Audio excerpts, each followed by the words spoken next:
Hello student, आज का हमारा वीडियो उन लोगों के लिए है जो पटवारी री एग्ज़ाम देने जा रहे हैं।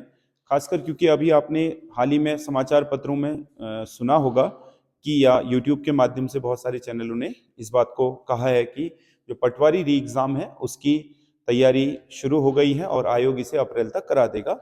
और इसको लेकर के काफ़ी चीज़ें हैं। पटवारी जो री एग्ज़ाम, जिसे हम क्या बोल रहे हैं,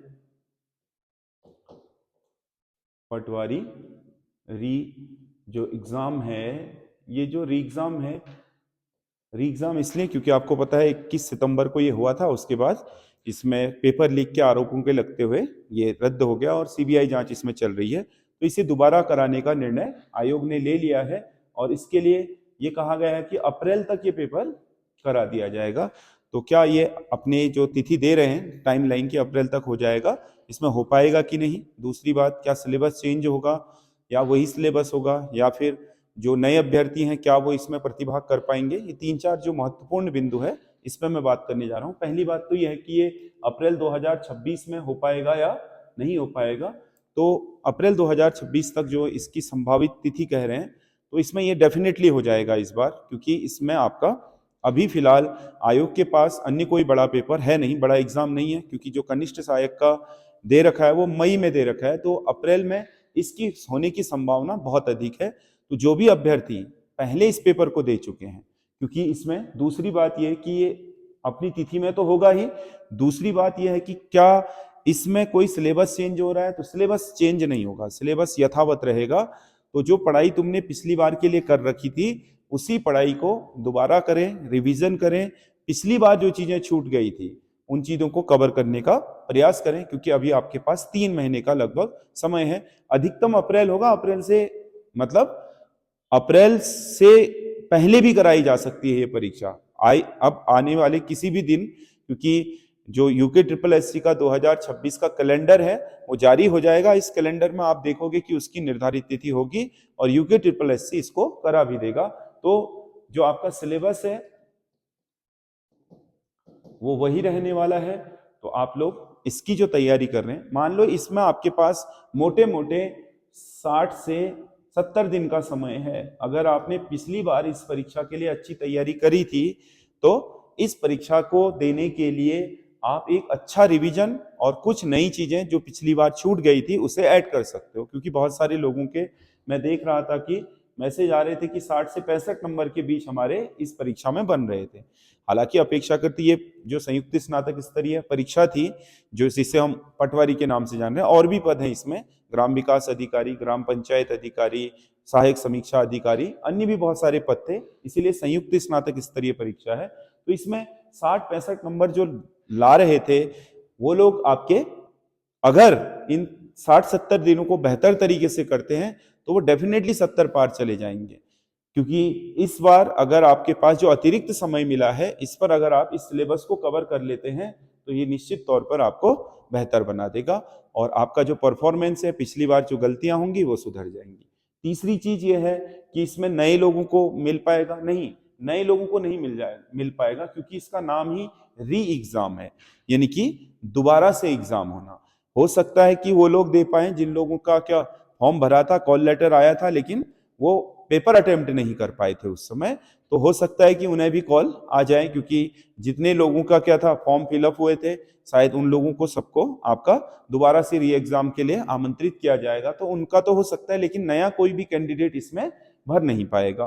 तो जो आपका री एग्जाम है इसमें वही लोग प्रतिभाग करेंगे जो पहली बार में इस एग्जाम के लिए फॉर्म भर चुके थे। नया कोई भी कैंडिडेट इसमें शामिल नहीं हो पाएगा। तो सीधी सी बात है कि जिन लोगों ने पिछली बार ये परीक्षा दी थी वही लोग इस परीक्षा में बैठ पाएंगे, अन्य कोई भी परीक्षा में नहीं बैठ पाएगा। तो मतलब जिन लोगों ने दिया था, कहने का मतलब है किसी ने बाय चांस उस दिन किसी वजह से छोड़ दिया हो तो हो सकता है कि उसको कॉल लेटर जारी हुआ है तो अगली बार भी उसको री एग्जाम के वक्त भी कॉल लेटर जारी हो। बाकी जिनने दिया है उनको तो आना ही है। तो ये जो आपका मौका है ये आपके लिए काफी गोल्डन अपॉर्चुनिटी बनने वाली है। इसमें 2 माह का समय आप मैक्सिमम मान के चल लो, 60 दिन का, 60 से 70 दिन का, और इसी के हिसाब से इसके लिए अपनी एक जबरदस्त आपकी तैयारी करो। खासकर इसमें जो मुख्य आपका काम होना चाहिए वो रिवीजन का होना चाहिए। रिवीजन क्योंकि पहले की तरह पढ़ाई करने से अब काम नहीं बनता है। पहले तो ये था कि हमें फैक्ट याद है तो हमारा क्वेश्चन सॉल्व हो जाता था।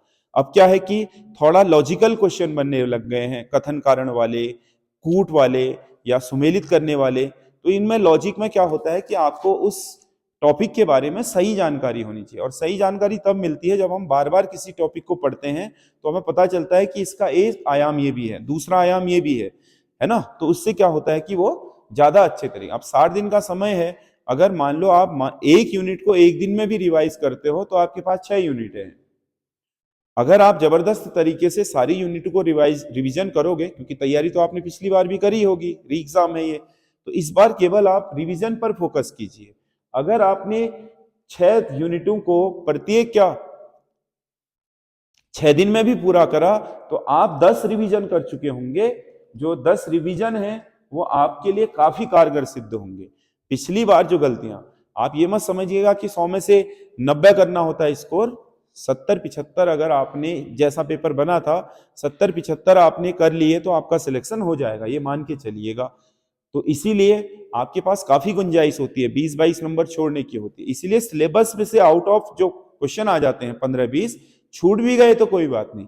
सिलेबस में अगर आपकी कमांड है, सिलेबस पूरा हो रखा है, उसके प्रत्येक टॉपिक में आपकी बढ़िया कमांड है, तो आप उसमें आ रहे जिस तरीके के भी क्वेश्चन हो उनको सॉल्व कर लोगे तो इसमें आपको सफलता मिल सकती है। तो पटवारी री एग्जाम उन लोगों के लिए बहुत महत्वपूर्ण है जो आपके 50 नंबर 60 नंबर के आसपास पहुंचे थे। जिनका 70 से ऊपर था उनके लिए तो हम कहेंगे कि उनका तो दुर्भाग्य ही रहा कि उनके हाथों से आई हुई जॉब निकल गई, और वो इस बार भी अच्छा ही करेंगे, इसमें कोई दो राय नहीं। जो लोग नीचे भी थे वो अब इस कंपटीशन में बेहतर कर सकते हैं, उन लोगों के लिए अच्छा मौका बन गया।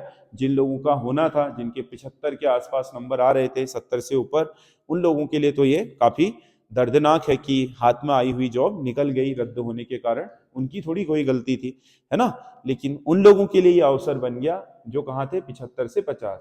अब 50 से नीचे वाले थे जो, उन लोगों ने अगर सितंबर में ये रद्द हो गया था पेपर, सितंबर से अब तक जो 5-4 महीने हैं उनमें अच्छी मेहनत कर ली होगी, 2 ये हैं 6 माह में अच्छी मेहनत कर ली होगी तो वो भी कर सकते हैं। अब 4 माह तक वो सितंबर से डेट आने के चक्कर में रुके होंगे कि भाई डेट आएगी तब पढ़ेंगे, तो उनका तो कुछ होना जाना वैसे भी है नहीं। जिन लोगों ने हाथ पैर छोड़ दिए, जो लोग लगातार लगे हुए थे, क्योंकि उत्तराखंड में आपको पता है पटवारी या जो अभी ये संयुक्त स्नातक स्तरीय हो रही है, ठीक है, जिसमें ग्राम विकास सभी हैं, इसका कनिष्ठ सहायक का, कांस्टेबल का, इन सबका सिलेबस एक ही है, कोई अंतर नहीं है सिलेबस में। तो एक ही पढ़ाई करनी है भाई, एक एग्जाम में नहीं हुआ तो वही पढ़ाई दूसरे तरह के एग्जाम में काम आ जाएगी। तो इसीलिए जो लगातार लगे पड़े हैं उनका तो सिलेक्शन हो ही जाना है।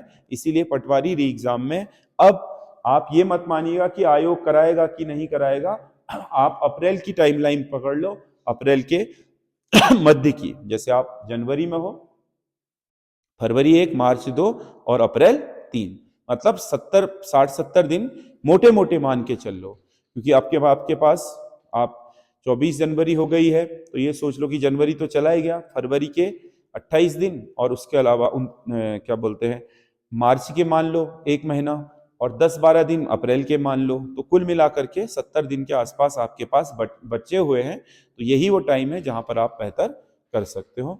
बाकी मैं आप लोगों के लिए 100 नंबर की टेस्ट सीरीज भी यूट्यूब में लाऊंगा, पटवारी री एग्जाम और कनिष्ठ सहायक के लिए स्पेशल क्वेश्चनों पर आधारित पूरी 100 नंबर की, जिसमें मैं कोशिश कर रहा हूं कि कम से कम 10 क्वेश्चन पेपर आपको यूट्यूब में करा दूं। तो आप हमारे यूट्यूब में इस क्वेश्चन पेपर की श्रृंखला से जुड़ सकते हैं।